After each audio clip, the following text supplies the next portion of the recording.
Hello, this is Ross Bliley from the podcast Pigskin Tales. This podcast is sponsored by Sterling Soap Company. With products sold throughout 41 locations around the globe, Sterling Soap Company has a unique assortment of products to choose from for your loved one for the holidays. Handmade artisan soaps created by Roderick and Amanda Lovin since 2012, these products are affordable and provide great value. Act now and save on your shipping costs. If you purchase $75 or more, your shipping cost is free in the United States. Shop now online at sterlingsoap.com.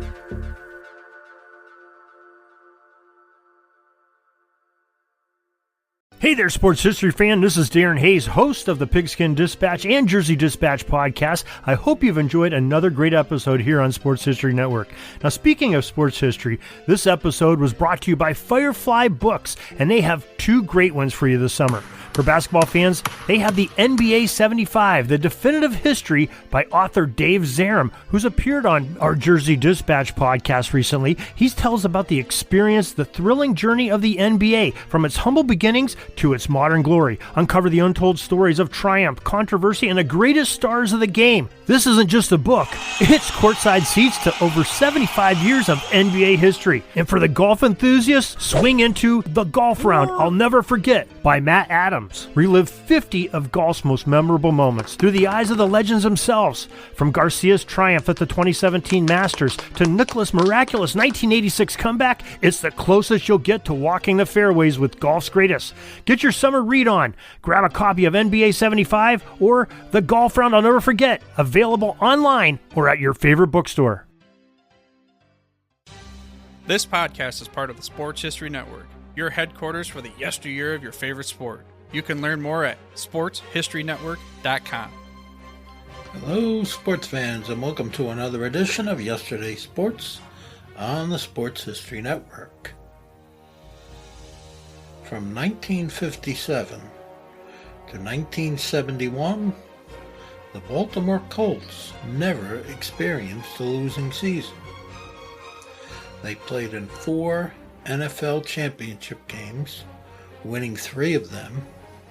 They also appeared in 2 AFC Championship games, winning 1, and played in 2 Super Bowls, winning 1. But by 1972, age had caught up with them, and combined with some questionable trades that led to their worst season since 1954. The Colts finished 1972 with a 5-9 record, and things only worsened. In 1973, they went 4-10, and in 1974, they were 2-12. The Colts went through 4 head coaches in 3 years. The head coach for 1975 was Ted Marchibroda, but there was little hope that the team would improve. The Colts defeated the Bears 35-7 in the season's first game. They outplayed the Bears in every way, outgaining them in total yardage 304 to 121 and first downs 26-6. Quarterback Burt Jones had a solid game, completing 15 of 24 passes for 177 yards with 2 touchdowns and 0 interceptions. Although it was an impressive win, the Bears were not a strong team. The Colts' next 3 opponents were. In Week 2, the Raiders came to town. Receiver Glenn Doughty scored on a 46-yard touchdown pass from Burt Jones, and the Colts led 13-10 at halftime. But the Raiders dominated the second half. The Colts outgained Oakland in total yards 329 to 286, but they lost on the scoreboard 31-20. The Baltimore defense sacked quarterback Kenny Stabler 5 times, but they couldn't contain receiver Cliff Branch, who caught 7 passes for 132 yards. Burt Jones threw for over 300 yards, but was sacked 6 times. The offensive line was a concern, as they had already allowed 10 sacks in 2 games. The Colts traveled to LA and led 13-10 over the Rams going into the fourth quarter.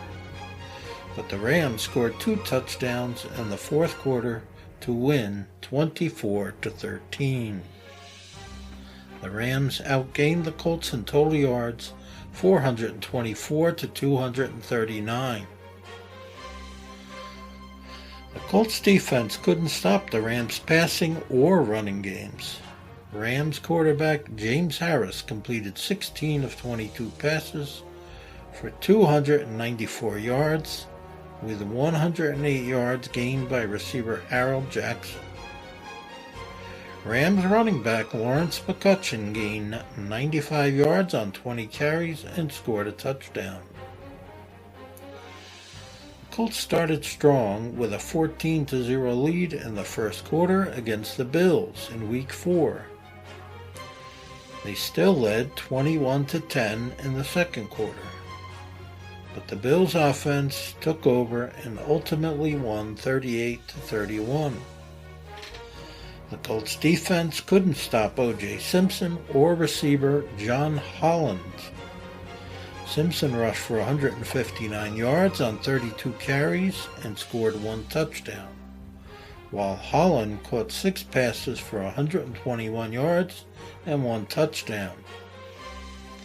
One bright spot for the Colts was running back Lydell Mitchell, who ran for 107 yards on 19 carries and scored 2 touchdowns. Mitchell also added 53 receiving yards and scored 2 more touchdowns. The Colts finally got a break from playing playoff caliber teams when they faced the 0-4 Patriots in Week 5. But they still lost 21-10.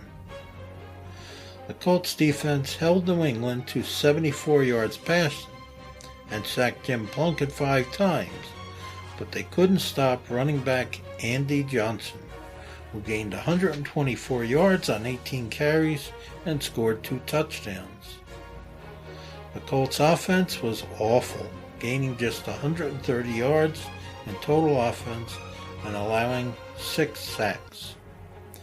The Colts' record dropped to 1 win and 4 losses, and fans prepared themselves for another long season. The following week against the Jets, the Colts led 24-14 going into the fourth quarter, when Burt Jones connected with Marshall Johnson for a 68-yard touchdown. In the fourth quarter, Jackie Wallace returned an interception, 38 yards for a touchdown, and Lydell Mitchell ran for a 20-yard touchdown to make the final score Colts 45, Jets 28. The Colts defense couldn't stop Joe Namath, who completed 19 of 28 passes for 333 yards and 3 touchdowns. 3 of those completions were caught by Richard Castor for 115 yards, but the defense did hold the Jets to just 84 yards rushing and sacked Namath 7 times. Burt Jones had a solid performance, completing 17 of 25 passes for 209 yards and 2 touchdowns. Marshall Johnson caught 3 passes for 105 yards and scored 2 touchdowns. Lydell Mitchell ran for 98 yards on 14 carries with 1 touchdown. The following week, the Colts faced the Browns. With the Colts leading 14-0 in the second quarter, Burt Jones connected with Lydell Mitchell for a 35-yard touchdown. The Browns scored a late touchdown to make the score more respectable. The final score was Baltimore 21, Cleveland 7. The Colts defense recorded 4 sacks, while the Browns defense sacked Burt Jones 5 times. A Week 8 rematch with the Bills turned into an offensive explosion. Buffalo jumped out to a 21-0 lead, but the Colts stormed back. An 89-yard touchdown pass from Burt Jones to Roger Carr in the third quarter cut the deficit to 28-21. And an 11-yard touchdown run by Lydell Mitchell tied the game. Then Burt Jones ran 19 yards to give the Colts a 35-28 lead. The final score was Baltimore 42, Buffalo 35.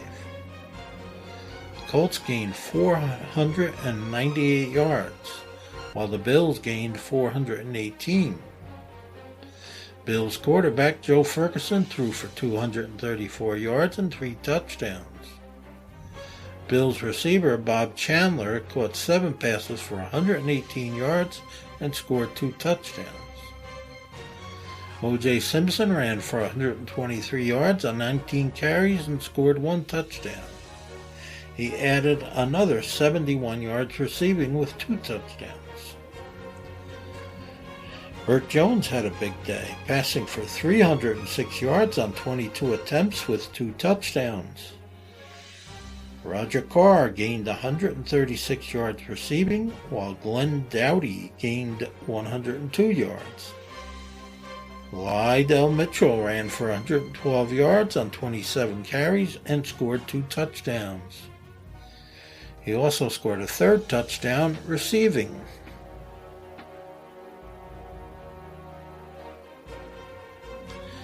In a Week 9 game against the Jets, Burt Jones and Roger Carr connected on a 90-yard touchdown to give the Colts a 21-3 lead in the second quarter. And things only got worse for the Jets. In the fourth quarter, defensive end Fred Cook returned a fumble 49 yards for a touchdown to seal a 52-19 victory.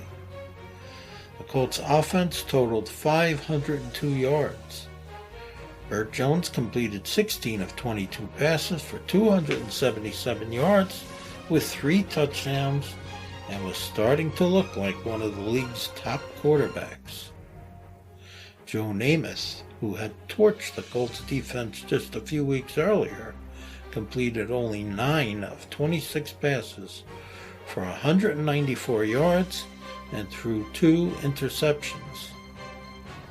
His backup, J.J. Jones, didn't fare much better, completing 6 of 15 for 86 yards with 1 interception. The Colts defense also sacked Namath and Jones 5 times. Suddenly, the Colts stood at 5-4 in the playoff hunt. That will conclude our podcast for this week.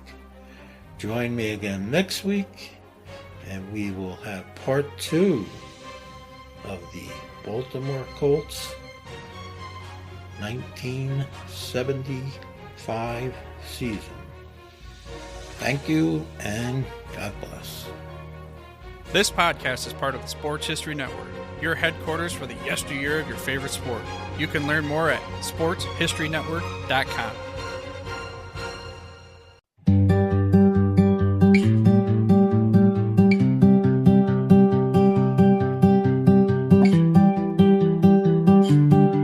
The Sports History Network, where legends live on and the past plays loud. Welcome to the place where history's proud, from gridiron glory to the hardwood stars, from the racetrack heat to Olympic bars. It's the voices, the stories, the moments you miss, told by fans and pros who live for this. Hook Anthemic, the Sports History Network, where the past comes alive. Podcasts and blogs that keep the flame high, from Babe to Brady, Alley to the Dome. If it's history and sports, then this is the home. SportsHistoryNetwork.com, the headquarters of sports yesteryear.